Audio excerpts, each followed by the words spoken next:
taatnya. Al-mu'min bismillahil hakim ay yarda bi sun'ihi wa khalqihi wa hukmihi wa syari'atihi li'annaha minal hakim. Orang yang sudah beriman dengan nama Allah Al-Hakim, orang yang percaya bahwa Allah itu maha bijaksana, yang mana perbuatannya selalu pas, tempatnya, besar kecilnya dan segala-galanya pas. Kalau beriman dengan itu, bahwa dia ridha dengan perbuatan Allah. Kenapa kita ridha dengan perbuatan Allah? Karena Allah itu maha bijaksana. Kita sudah yakin apa yang dilakukan Allah itu pasti pas, bijaksana. Allah menciptakan ini demikian, Allah menciptakan itu, menciptakan ini, itu semuaan kita mesti ridha. Karena itu adalah perbuatan dari yang maha bijaksana. Allah menjadikan ini maksiat, kita ridha. Allah menjadikan ini taat, kita ridha. Allah menjadikan ini kafir, kita ridha. Allah menjadikan ini orang beriman, kita pun ridha, sebagai itu adalah perbuatan dari Allah Subhanahu wa taala, ridha. Nah, perkara kita selanjutnya itu bagaimana tindakan kita, itu lain kisah lagi. Lain kisah lagi. Allah memberikan kita penyakit, kita ridha. Ridha. Sebab Allah meletakkan kepadaku penyakit ini sudah kebijaksanaan Allah. Setiap perbuatan Allah pasti ada mengandung kebaikan di dalamnya. Nah, jadi aku didatangkan penyakit oleh Allah, aku ridha kepada Allah. Perkara kita berubat itu lain lagi kisahnya. Orang berubat itu jangan diartikan dia tidak ridha. Orang berubat dari penyakit itu jangan diartikan dia tidak ridha. Karena ini lain lagi masalahnya. Allah menuntut kita ridha dengan yang diperbuat Allah. Kita ridha diberi Allah penyakit. Kita ridha diberi Allah bini demikian, laki demikian, anak demikian, ridha. Nah, selanjutnya kita tunggu perintah Allah bagaimana dengan penyakit ini. Allah menyebutkan tadawau, berubatlah kalian. Nah, berubat kita karena diperintah oleh Allah. Jadi kita berubat itu karena perintah Allah, bukan karena kita kadar ridha dengan penyakit. Mun ridha garing apa berubat ya? Lain kisahnya. Lain. Garing itu ada dari Allah, kita ridha. Berubat itu pang disuruh Allah, kita menjunjung perintah. Jadi lain hukum. Kita melihat ada kemunkaran, kemaksiatan, kita wajib ridha dengan keputusan Allah. Maksiat itu ada, wajib kita ridha. Karena maksiat itu kalau kada izin Allah kada akan terjadi. Nah, kita melihat maksiat, kalau kita pandang itu adalah kehendak Allah, kita wajib ridha. Karena pasti dalam maksiat itu banyak hikmah yang tersembunyi. Nah, kalau kita ridha, nah tunggu aturan Allah berikut. Apa firman Allah?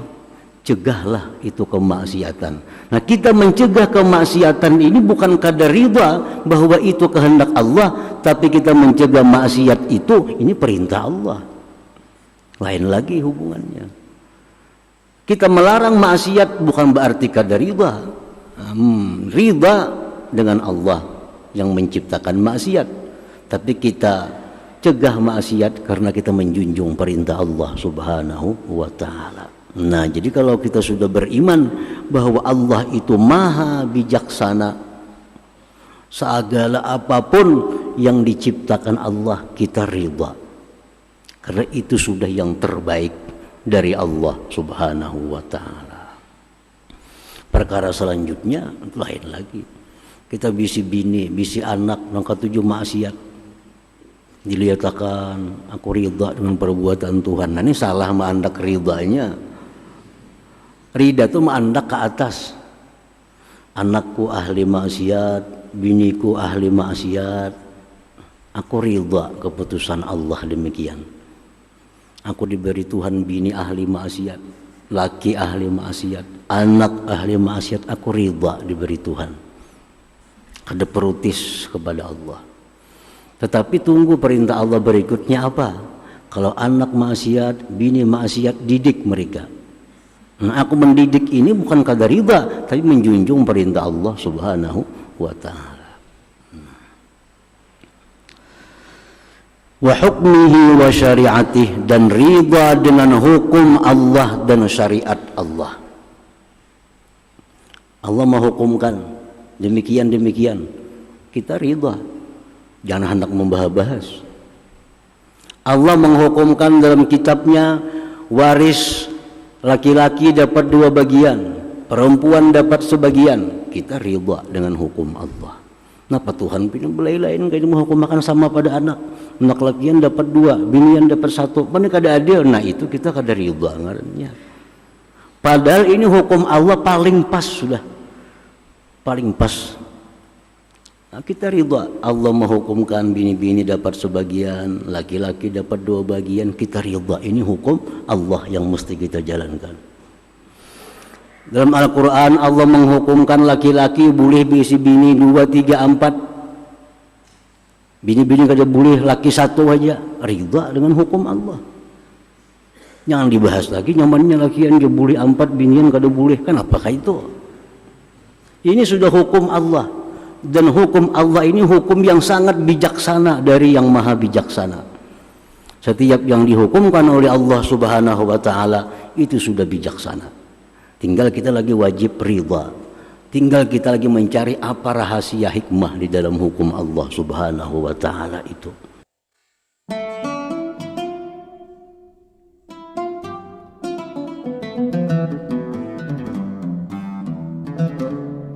Para muhibbin rahimakumullah, as-sabi wal arba'un min asma'illah al-husna al-hakim. Yang ke-47 dari Asmaul Husna, nama Allah Al-Hakim. Al-Hakim. Al-Hakim Dzul Hikmah. Wal hikmatu ibaratun an kamalil ilmi wa ihsanil amal wal itqani fihi. Al-Hakim itu artinya adalah yang punya hikmah, yang mempunyai hikmah. Hikmah itu suatu ibarat dari kesempurnaan ilmu, kebagusan perbuatan, dan kekuatan pada perbuatan itu. Nah, itu hikmah. Hikmah itu adalah satu arti dari ilmu yang sempurna, perbuatan yang bagus. Nah, orang yang punya hikmah itu disebut hakim. Bahasa kitanya maha bijaksana. Nah, Al-Hakim maha bijaksana. Itu arti bahasa Indonesianya. Al-Hakimu huwallazi yatanazzahu an fi'li ma la yanbaghi wallazi yad'u syai'al munasiba bil qadaril munasib wa bil waqtil munasib wa bil makanil munasib. Al-Hakim yang maha bijaksana itu yang mana maha suci perbuatannya dari yang tidak patut. Maha suci perbuatan yang maha bijaksana itu dari yang tidak patut. Yang meletakkan sesuatu yang sesuai dengan kadar yang sesuai di waktu yang sesuai, di tempat yang sesuai. Itulah yang bijaksana tadi. Jadi yang bijaksana itu orang yang tidak mau melakukan sesuatu yang tidak patut. Perbuatan yang bijaksana itu tepat, pas, kadarnya pas, waktunya pas, tempatnya pun pas. Nah, sehingga disebut Al-Hakim, Maha Bijaksana. Wallahu ta'ala hakimun fi sun'ihi, hakimun fi hukmihi wa syari'atihi. Maka Allah Al-Hakim, bijaksana pada perbuatannya.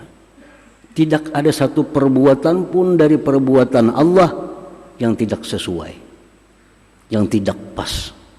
Karena ini perbuatan dari yang maha bijaksana.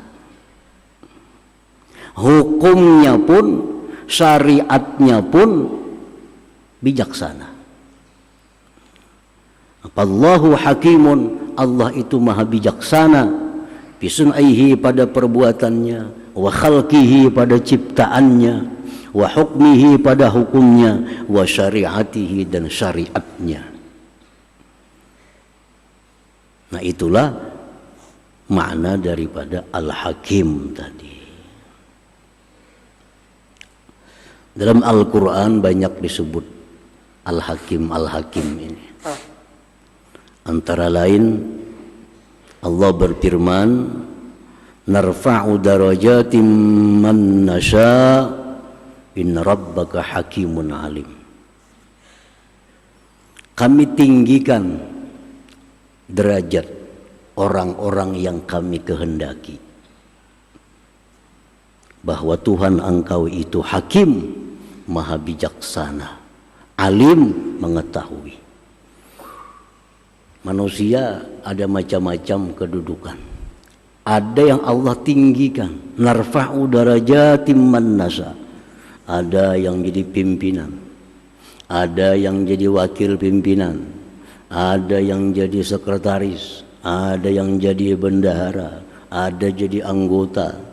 Nah, itu sebagian ditinggikan oleh Allah derajatnya dari sebagian. Kenapa demikian? Karena Allah itu hakim, bijaksana. Coba kalau jadi kepala semuaan, siapa yang dipimpin? Sekampungan jadi kepala desa, siapa rakyatnya? Nah, sekampungan jadi rakyat kada kepala desanya, kada teratur juga. Nah, oleh karena Allah itu hakim, maha bijaksana, ditinggikan derajat sebagian daripada yang sebagian lainnya.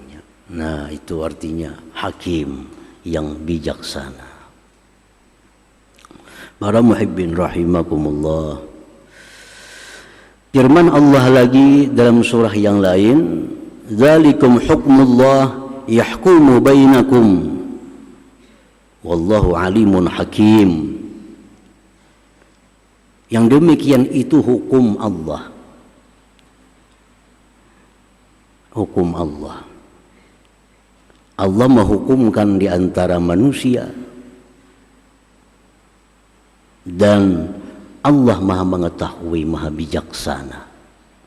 Ini dihalalkan, ini diharamkan, ini dibolehkan, ini kada boleh. Nah, ini binatang halal, ini binatang kada halal dimakan, tapi kada najis. Ini binatang najis, kada halal dimakan. Itu hukum Allah. Dan Allah menghukumkan itu sudah bijaksana. Bijaksana.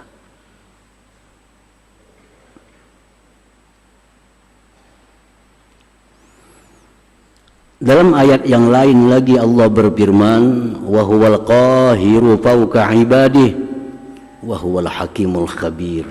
Wa huwal hakimul khabir.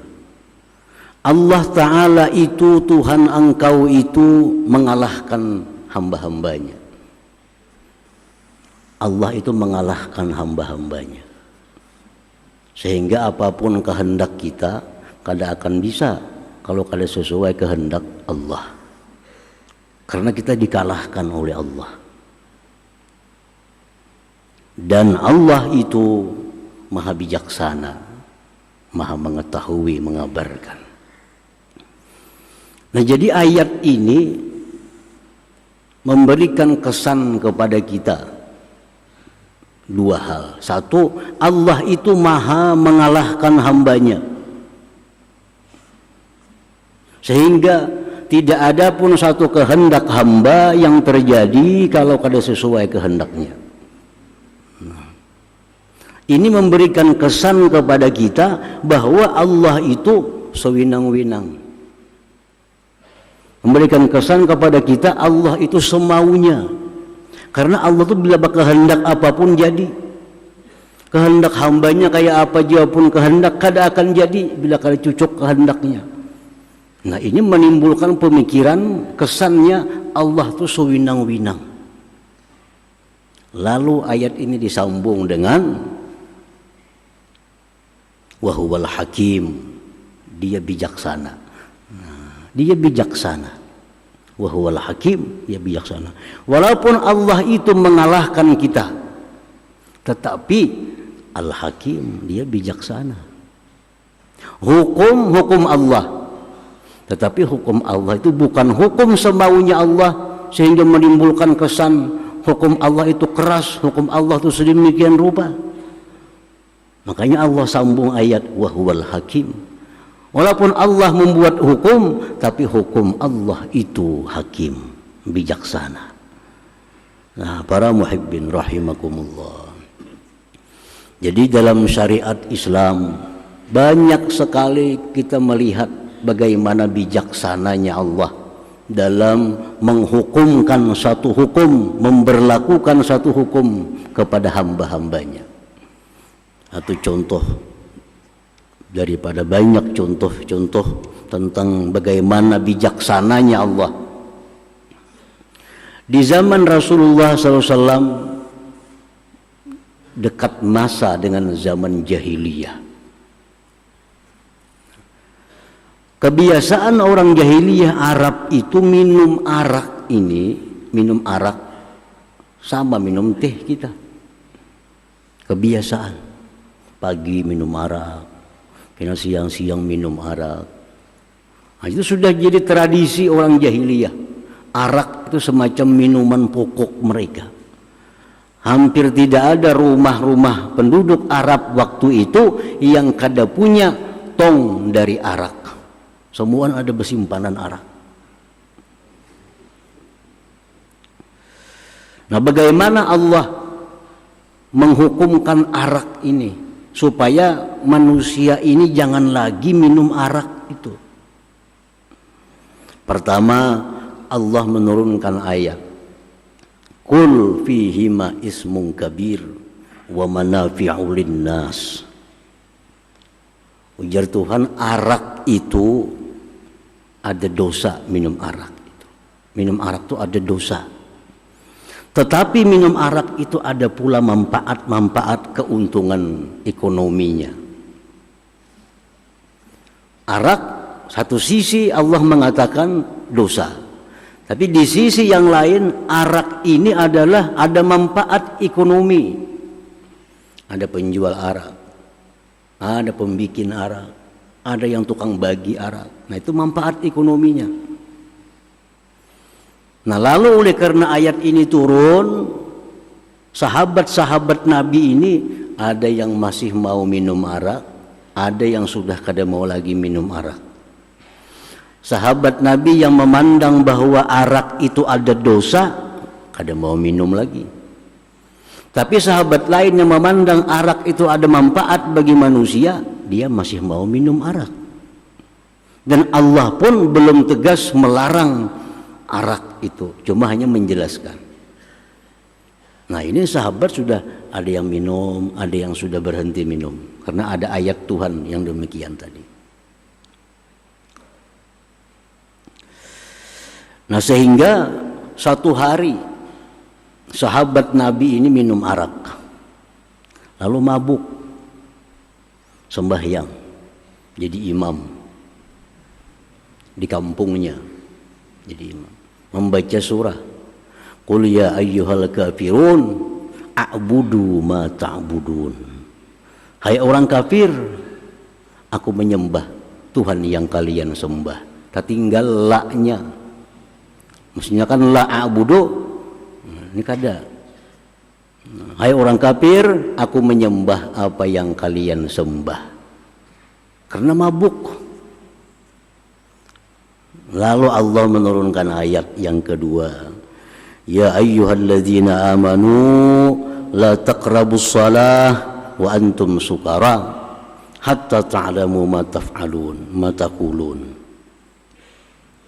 Hai orang-orang yang beriman, janganlah mendekati sembahyang kalau kalian masih mabuk, sehingga kalian sadar apa yang kalian ucapkan itu. Nah, jadi ayat yang kedua berapa waktu dari ayat pertama tadi. Jangan minum arak kalau hendak sembahyang. Jangan mendekati sembahyang kalau mabuk sampai kalian sadar apa yang diucapkan. Nah, ayat ini lalu sahabat kada wani lagi minum arak imbah juhur. Kalau kok kena asar masih mabuk. Kada wani lagi minum arak imbah asar kalau kena maghrib masih mabuk. Jadi paling-paling sahabat itu minum arak imbah isya. Karena panjang ke subuh waktunya. Kalau pun mabuk kena subuh sudah sadar. Nah, jadi sahabat ini minum arak imbah isya minuman arak. Kalau siang kada wani minum. Satu hari ada sahabat habis isya mengadakan aruhan-aruhan, dihidangkan arak.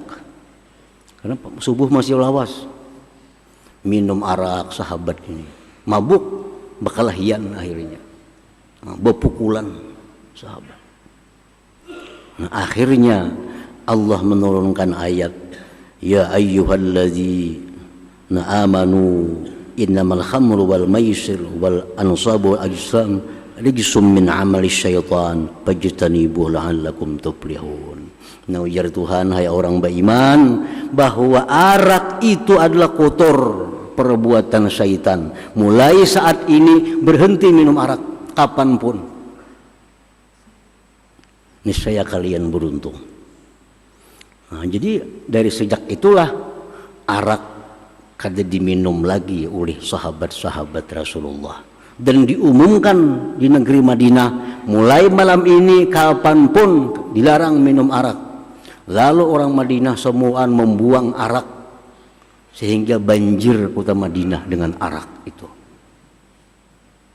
Nah, di sini bagaimana kita lihat Al-Hakim, Allah Maha Bijaksana dalam mengharamkan sesuatu yang sudah jadi tradisi. Siti Aisyah berkata, andai kata arak ini langsung sekaligus diharamkan oleh Allah, banyak yang kada maasi, banyak yang kada taat, bahkan banyak yang murtad. Kalau langsung, mulai sekarang arak kada boleh lagi. Nah, bakajutan itu ampihnya, banyak sahabat itu yang kada taat. Tapi karena proses waktunya Allah sedikit demi sedikit demi sedikit, akhirnya mutlak arak dilarang kapanpun dimanapun. Nah, ini satu bukti bahwa Allah itu walaupun kahir fauqa ibadi, walaupun Allah itu mengalahkan siapapun dikalahkan Allah, tetapi Allah itu bijaksana. Nah, dia menghukumkan haramnya arak ini dengan beberapa tahapan-tahapan waktu. Nah, sehingga akhirnya sahabat pun seluruhnya taat kepada Rasulullah SAW tentang larangan meminum arak ini. Nah, itu contoh bagaimana bijaksananya Allah Subhanahu wa ta'ala. Nah, para muhibbin rahimakumullah, demikian pula bagaimana Allah mengharamkan riba. Nah, riba ini pun jadi tradisi di zaman jahiliyah sampai di zaman awal-awal Islam. Riba ini tradisi. Kada ada orang yang mau hutangi lillahi ta'ala itu kada mau. Zaman jahiliyah itu kada ada orang mau berhutang 1000 bayar 1000 itu kada ada. Hutang 1.000 bayar kena tahan 2.000. Hutang 1 juta bayar kena tahan 2 juta. Itu sudah biasa di zaman jahiliyah. Kada denang ikhlas hutang 1 juta bayar 1 juta kada ada. Hutang gandum 2 balik kena bayar 2 balik setengah. Jadi riba ini di zaman itu menjadi tradisi dalam usaha mereka. Allah menurunkan ayat yang pertama tentang riba. Allah menurunkan ayat tentang riba ini. Wa ma ataitum mir riba liyarbuwa fi amwalin nas fala yarbu indallah. Artinya sesuatu yang kamu lakukan daripada riba agar untung, agar tambah banyak, sebenarnya kada tambah banyak di sisi Allah. Nah, kita menganggap riba itu untung karena menghutangi 1 juta bayar 2 juta, bayar tengah 2 juta, menganggap kita untung, padahal itu di sisi Allah kada untung. Nah, kaum muslimin waktu itu turun ayat ini menganggap belum dilarang riba, karena Allah mengatakan bahwa riba itu kada berkah. Riba kada berkah. Sehingga sebagian kaum muslimin ada yang sudah berhenti riba karena menganggap ini kada berkah. Sebagian yang lain masih riba karena Allah belum jelas melarang tentang riba itu. Perjalanan waktu, Allah menurunkan lagi ayat wa akhdhihimur riba wa qad nuhu anhu. Allah mengisahkan orang-orang Yahudi, dilaknat orang-orang Yahudi. Kenapa dilaknat orang Yahudi? Salah satunya karena mereka melakukan praktik riba. Ya kaum muslimin itu Tuhan mengisahkan orang Yahudi bahari. Kita masih boleh aja riba. Itu Allah mengisahkan bahwa orang Yahudi dilaknat Allah karena mereka mengambil riba. Pemahaman kaum muslimin itu orang Yahudi. Kalau kita kada apa-apa masih riba. Masih jalan, riba masih jalan. Sebagian masih sudah ada yang berhenti dari riba, tapi sebagian masih jalan riba.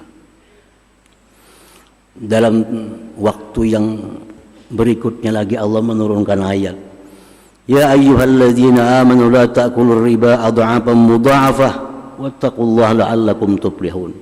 Hai orang yang beriman, jangan makan riba ganda berganda, takutlah kepada Allah. Artinya jangan melakukan riba bunga besar, jangan melakukan riba yang besar bunganya. Kalau berhutang 1.000 bayar tahun 2.000, itu kan besar bunganya ngarannya, baganda-ganda. Kalau sebulan bunganya 500.000, 3 bulan aja gana pada mama. Nah, jadi adha'afan mudha'afah. Nah, jadi sahabat beranggapan kalau ribanya sedikit berarti boleh aja. Yang dilarang Tuhan tuh riba yang gana-gana bunganya. Ya, kalau kita berhutang misalnya 10.000, bunganya 1% itu masih halus, boleh aja. Karena yang dilarang Tuhan ini adha'afan mudha'afah, yang berganda-ganda bunganya. Nah, berjalan waktu kemudian turun ayat, ya ayyuhalladzina amanu taqullaha wa zaru ma baqiya minar riba in kuntum mu'minin. Hai orang beriman, takwalah kepada Allah, tinggalkan riba sekecil apapun, jikalau kalian beriman kepada Allah. Nah, sejak inilah riba itu sekecil apapun bunganya dilarang oleh Allah Subhanahu wa taala. Wa zaru ma baqiya minar riba. Nah, jadi pengharaman riba secara mutlak ini memakan waktu yang panjang dari Allah. Karena Allah Maha bijaksana, kalau riba langsung dilarang, banyak nangkalang kabut karena sudah jadi kebiasaan perlakuan riba dalam usaha mereka. Nah, ini contoh lagi bagaimana bijaksananya Allah dalam menerapkan satu hukum kepada kaum muslimin. Nah, para muhibbin rahimakumullah. Nah, banyak contoh-contoh lain lagi yang menunjukkan bahwa Allah itu maha bijaksana, baik perbuatannya ataupun hukum syariatnya. Al-mu'min bismillahil hakim ay yarda bi sun'ihi wa khalqihi wa hukmihi wa syari'atihi li'annaha minal hakim. Orang yang sudah beriman dengan nama Allah Al-Hakim, orang yang percaya bahwa Allah itu maha bijaksana, yang mana perbuatannya selalu pas tempatnya, besar kecilnya dan segala-galanya pas. Kalau beriman dengan itu, bahwa dia ridha dengan perbuatan Allah. Kenapa kita ridha dengan perbuatan Allah? Karena Allah itu maha bijaksana. Kita sudah yakin apa yang dilakukan Allah itu pasti pas, bijaksana. Allah menciptakan ini demikian, Allah menciptakan itu, menciptakan ini, itu semuaan kita mesti ridha. Karena itu adalah perbuatan dari yang maha bijaksana. Allah menjadikan ini maksiat, kita ridha. Allah menjadikan ini taat, kita ridha. Allah menjadikan ini kafir, kita ridha. Allah menjadikan ini orang beriman, kita pun ridha, sebagai itu adalah perbuatan dari Allah Subhanahu wa taala, ridha. Nah, perkara kita selanjutnya itu bagaimana tindakan kita, itu lain kisah lagi. Lain kisah lagi. Allah memberikan kita penyakit, kita ridha. Ridha. Sebab Allah meletakkan kepadaku penyakit ini sudah kebijaksanaan Allah. Setiap perbuatan Allah pasti ada mengandung kebaikan di dalamnya. Nah, jadi aku didatangkan penyakit oleh Allah, aku ridha kepada Allah. Perkara kita berubat itu lain lagi kisahnya. Orang berubat itu jangan diartikan dia tidak ridha. Orang berubat dari penyakit itu jangan diartikan dia tidak ridha. Karena ini lain lagi masalahnya. Allah menuntut kita ridha dengan yang diperbuat Allah. Kita ridha diberi Allah penyakit. Kita ridha diberi Allah bini demikian, laki demikian, anak demikian, ridha. Nah, selanjutnya kita tunggu perintah Allah bagaimana dengan penyakit ini. Allah menyebutkan tadawau, berubatlah kalian. Nah, berubat kita karena diperintah oleh Allah. Jadi kita berubat itu karena perintah Allah, bukan karena kita kadar ridha dengan penyakit. Mun ridha garing apa berubat ya? Lain kisahnya. Lain. Garing itu ada dari Allah, kita ridha. Berubat itu pang disuruh Allah, kita menjunjung perintah. Jadi lain hukum. Kita melihat ada kemunkaran, kemaksiatan, kita wajib ridha dengan keputusan Allah. Maksiat itu ada, wajib kita ridha. Karena maksiat itu kalau kada izin Allah kada akan terjadi. Nah, kita melihat maksiat, kalau kita pandang itu adalah kehendak Allah, kita wajib ridha. Karena pasti dalam maksiat itu banyak hikmah yang tersembunyi. Nah, kalau kita ridha, nah tunggu aturan Allah berikut. Apa firman Allah? Cegahlah itu kemaksiatan.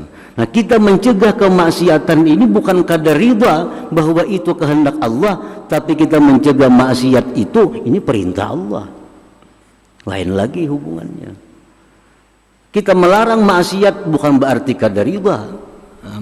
Ridha dengan Allah yang menciptakan maksiat, tapi kita cegah maksiat karena kita menjunjung perintah Allah Subhanahu wa taala. Nah, jadi kalau kita sudah beriman bahwa Allah itu maha bijaksana, segala apapun yang diciptakan Allah kita ridha.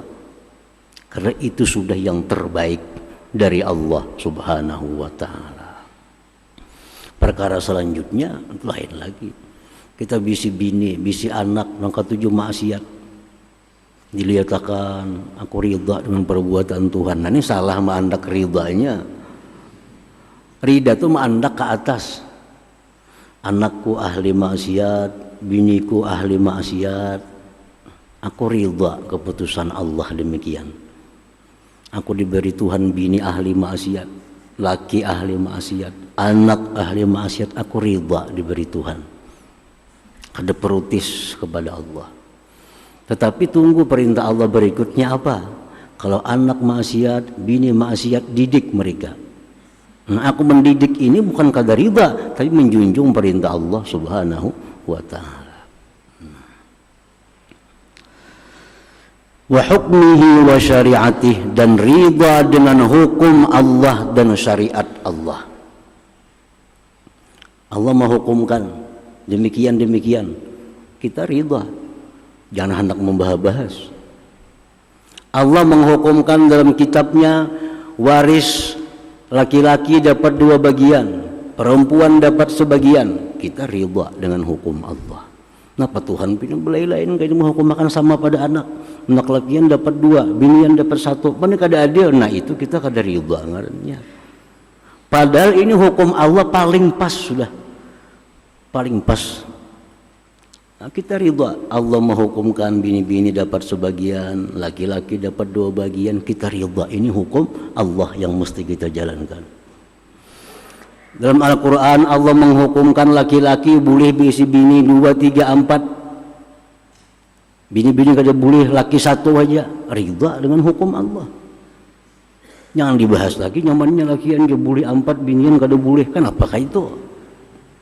Ini sudah hukum Allah. Dan hukum Allah ini hukum yang sangat bijaksana dari yang maha bijaksana. Setiap yang dihukumkan oleh Allah Subhanahu wa ta'ala itu sudah bijaksana. Tinggal kita lagi wajib ridha. Tinggal kita lagi mencari apa rahasia hikmah di dalam hukum Allah Subhanahu wa ta'ala itu. Nah, para muhibbin rahimakumullah. Yang kedua, kalau kita sudah ridha, sudah beriman dengan Al-Hakim, Allah itu maha bijaksana, wa alla yahtala fi hukmi. Jangan lagi kita hendak mengakalani hukum Allah itu. Ini hukum dari Allah yang hakim, dari yang bijaksana. Tentu ini hukum sudah paling baik. Jangan lagi hendak diakalani hukum Allah itu. Macam orang Yahudi dilarang mengambil iwak di sungai, di laut, di sumur hari Sabtu. Itu hukum Allah. Kenapa? Karena hari Sabtu itu hari besar Yahudi. Mereka mesti beribadah kepada Allah hari Sabtu. Jangan mengambil ikan pada hari Sabtu. Nah, itu hukum Allah kepada orang Yahudi. Maka bila Sabtu ini timbulan iwak di sungai ini itu juga. Namun hari lain kada kita lihat iwaknya. Timbulan Sabtu iwak. Nah, jadi orang-orang Yahudi ini mengakali, ihtala. Hari Sabtu dipasangnya luka. Pasangnya luka hari Sabtu. Masukkan iwak. Hari Ahadnya mengambil. Jadinya kami kada mengambil hari Sabtu, kami Ahad mengambilnya. Kan Tuhan melarang mengambil hari Sabtu. Kita Sabtu mengandak luka aja, iwak timbulan. Kayaknya Ahad mengambil. Nah, ini ngarannya yahtala. Padahal hukum Allah sudah bijaksana. Jangan dibijaksanai lagi. Akhirnya apa? Yahudi dilaknat oleh Allah. Dikutuk oleh Allah Subhanahu wa ta'ala karena perbuatan mereka demikian itu. Jangan lagi hendak ma'akalani hukum Allah. Rasulullah bersabda dalam hadis yang sahih, la'anallahul muhallil wal muhallalalahu. Allah melaknat laki-laki yang melakukan zina buta dan melaknat laki-laki yang menyuruh melakukan zina buta itu. Kenapa dilaknat oleh Allah? Ini mengakalani hukum Allah. Dalam Al-Quran Allah menjelaskan Kalau bini sudah talak 3, kada boleh lagi rujuk kecuali istrinya kawin kepada laki-laki lain. Itu dalam Al-Quran. Diakali, bini sudah talak 3, supaya halal kayak apa diakali, cari orang. Kemungkinan kawini bini kula semalaman lagi tapinya. Kayaknya mbak itu punahakan, mbak itu cerai, soalnya aku nak bebulikan lawan inya. Padahal Al-Quran kada menyuruh macam itu. Kawin bujur ini si perempuan, kada ada kawin di akal-akalan nih. Nah, lalu Cina buta, kawini biniku semalaman, ini ikam diupah, habis itu ceraikan. Nah, terjadilah kawin semalaman, diceraikan, habis iddah, bebulik lawan laki asal. Nah ini la'anallah, Allah melaknat ini. Kenapa? Karena semacam ma'akalani Allah Ta'ala. Padahal hukum pun sudah bijaksana dari Allah. Jangan lagi dibijaksanai, jangan lagi diakal-akalani. Nah, Allah melarang riba. Kalau berhutang 1.000, bayar 1.000. Jangan berlebih-lebih. Berlebih riba. Berhutang 1 juta, bayar 1 juta, jangan berlebih-lebih. Bila berlebih riba. Diakalani. Kayak apa supaya berlebih? Lain riba ngarannya. Nah, macam-macam caranya. Ada yang cara nazar. Aku mau hutangi ikam 1 juta, tapi ikam bernazar. Bila ikam kita bayar, tahun 2 juta bayarnya. Ya benar sama aja juga artinya. Disuruh orang bernazar. Nah, jadi kita sampai sebulan, nah dia membayari hutang 1 juta, sisanya nazar semalam nih. Nazar. Nah ini yang namanya ihtala, mengakali hukum Allah. Padahal hukum Allah yang sudah bijaksana ini jangan lagi diakal-akalani. Allah melaknat yang demikian itu. Nah jadi buah iman kita kepada nama Allah Al-Hakim. Allah itu maha bijaksana, hukumnya bijaksana, syariatnya bijaksana, perbuatannya bijaksana. Kita wajib beriman dengan demikian, dan wajib kita ridha dengan segala apa yang diperbuat oleh Allah dan yang dihukumkan oleh Allah Subhanahu wa ta'ala.